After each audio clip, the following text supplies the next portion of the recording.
Transmission is out.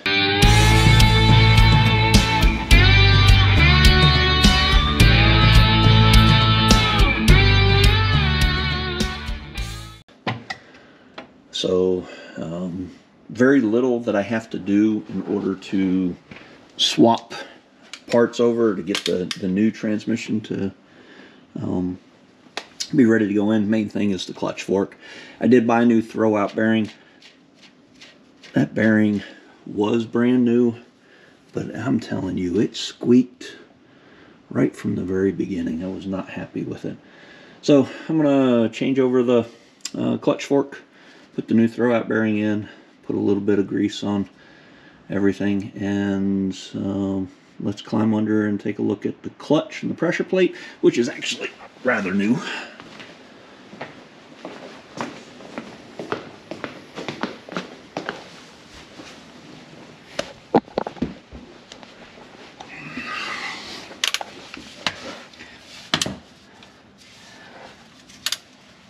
I put this in not too many miles ago.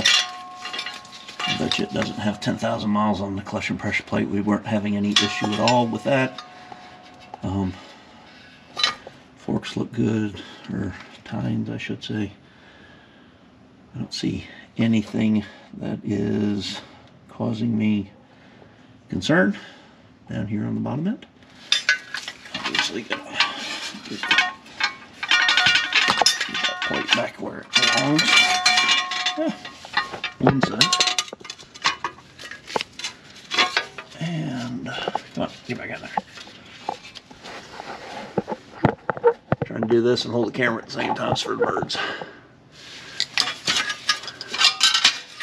There we go.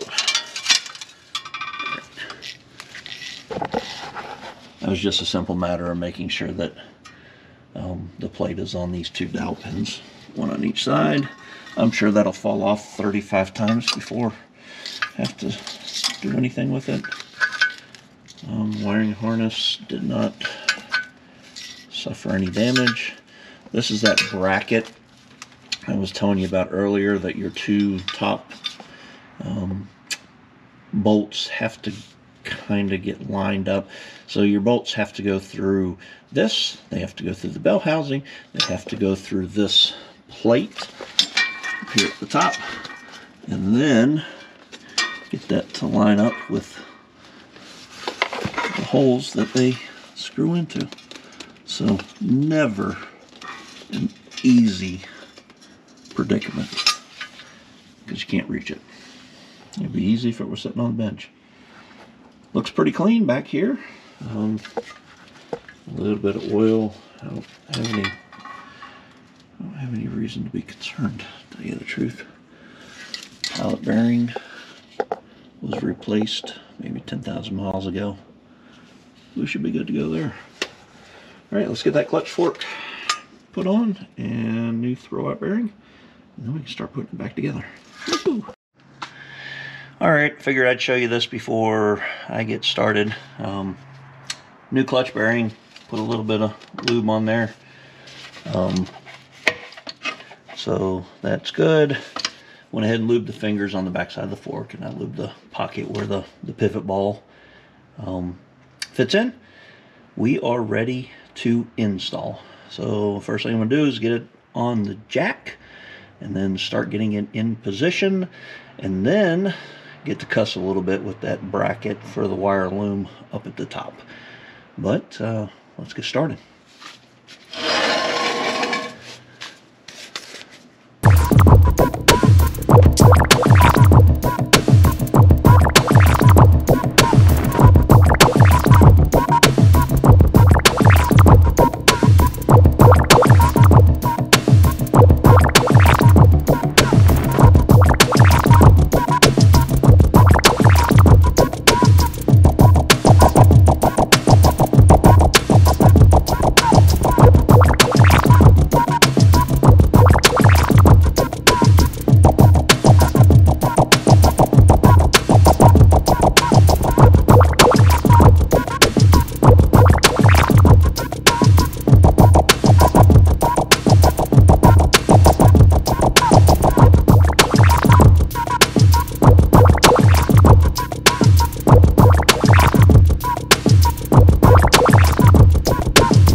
see if I can't make some sense out of this.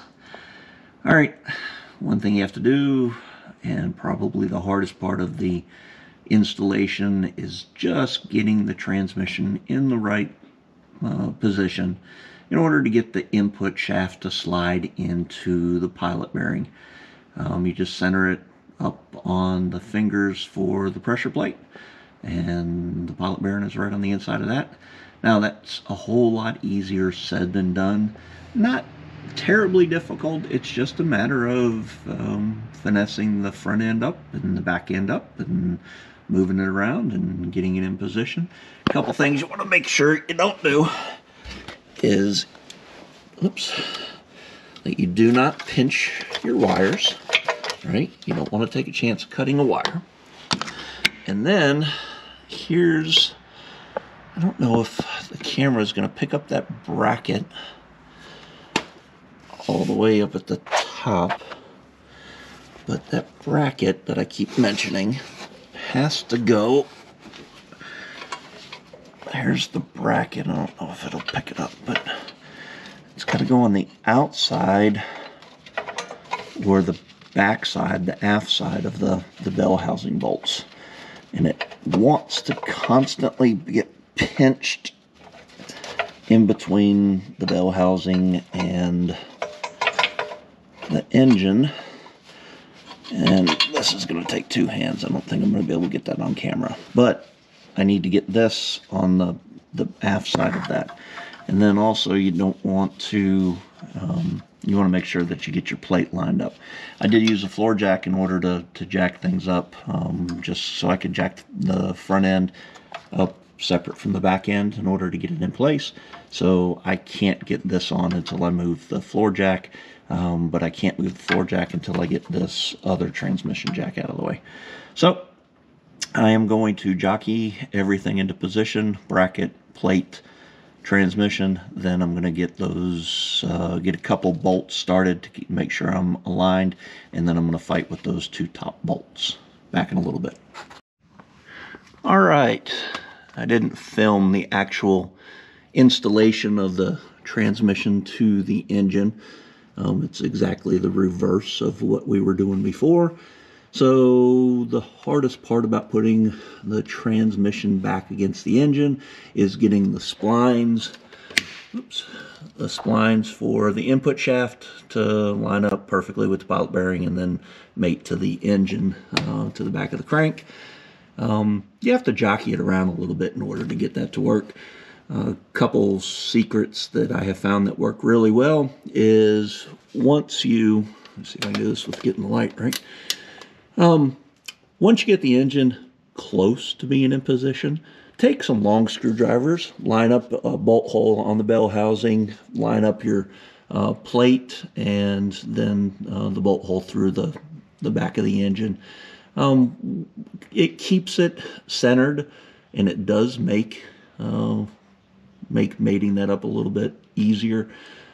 There's no super easy way to do it. You just have to do a lot of wiggling and pushing and making sure it's okay. All the way up at the top where you see that connector for the O2 sensor, that bracket that we talked about upon as we were removing, is a pain in the butt. It wants to get in between the bell housing and the engine. You just have to be patient and manipulate that out of the way. So next steps, I probably won't film either because it's just in reverse of taking it apart. Put the wiring harness up, put the rear mount, rear transmission mount in. Once I get, that'll probably be the next step, and that way I can get rid of the jack and get that out of my way. Starter, wiring harness, cable for the clutch, fork, drive shaft, exhaust, and then up top for the shifter. We are going to fill the transmission fluid through the shifter. I'll show you how to do that, and it's just a whole heck of a lot easier than trying to do it through a fill plug and getting a squeeze can and making a mess.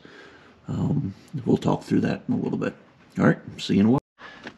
All right, time to work on the top side. Got very little left to do down below. going to go ahead and fill the transmission full of Dextron 3, which is surprisingly difficult to find now. But just old-fashioned Dextron 3. Initially, Ford and Tremec called for it to, be even with the fill plug underneath, but there was a TSB that came out where Ford said it only takes 3 liters. That's 3.2 quarts.